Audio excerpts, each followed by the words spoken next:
Well, James Cameron is hoping to climb into the 1 metre square cabin of the Deepsea Challenger submarine in a few hours from now to start his 9-hour journey to the bottom of the trench. The submarine was built in top secret here in Australia by a Sydney-based company, and joining us now in the studio is engineer Richard Stanning, who built the submarine. Look, it's quite an impressive feat. I am just astonished by everything I've been hearing about this particular project. I'm just really curious in particular, I mean, this is quite a different machine to anything that's been down there before, isn't it? Oh, absolutely. It's in lots of respects it's quite revolutionary, and it's in a small compact unit as well. So, just tell us about the environment that this submarine has to deal with, and obviously the dangers to the operator. The operator being James Cameron. Well, there's a huge amount of pressure. It's like 1,000 times the amount of pressure that you and I are in right now. And for example, our car tyres have about twice the amount of pressure that we're in right now, and that's enough to lift that steel car up off the ground.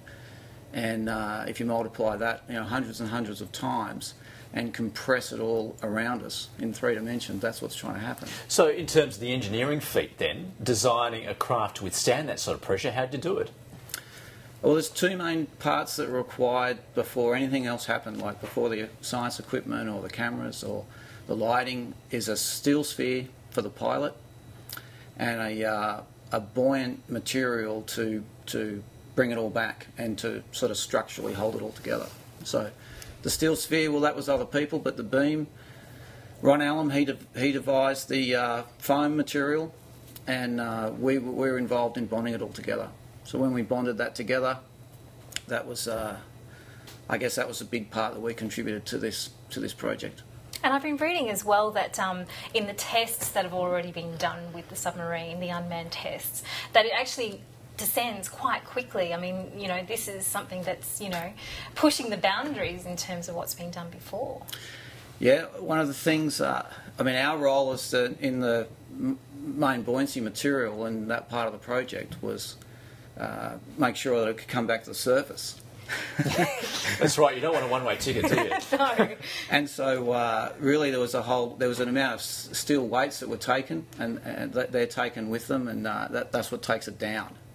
And there's actually 4 systems that can release those. So if one's not jettisoning the anchoring weight, they're taking it down their weight, there's another system that can let it go. And yes, that was one of my questions was, what do you do in the instance that, something doesn't quite go according to plan, You have a backup plan. Yes, yeah, absolutely. Yeah. Why did James Cameron pick you guys? Look, one of the things is McConaghy as a business been around for 40 years, and we've always done leading, cutting-edge things. Some of the people might know that the Sydney Hobart winner Wild Oats, and it's done that a number of times. Where the McConaghy is the builder of that, and an array of other different things. So that when they were looking for people to combine with the project and actually keep the timeline short, in actually being able to achieve all of this, I think our credentials spoke for themselves. And how's it been working with James Cameron? I mean, obviously obsessed with all things to do with the Great Deep. How have you enjoyed, working alongside him? Yeah, look, he's certainly a passionate man, and he's perfectionistic as well, and that means all the little details matter when you add it all together. And or my wife calls me a bit intense, so maybe that's sort of complimentary. Share something in common there with it. Now, again, this is all dependent on the weather conditions up there, so they're crossing their fingers. It's going to be smooth sailing as such. But are you nervous? The main construction guy, Tony, and myself as project managing our part, yeah, we're a little nervous. Look, they did 8,000 metres a couple of weeks ago in the New Britain Trench off New Guinea, and that was a great achievement from our point of view, but 80% still not all the way there, is it? So there's a bit more pressure to go. So we're feeling it too. Absolutely. Richard Stanning, thanks very much. Thank you very much for joining us this morning. Thanks.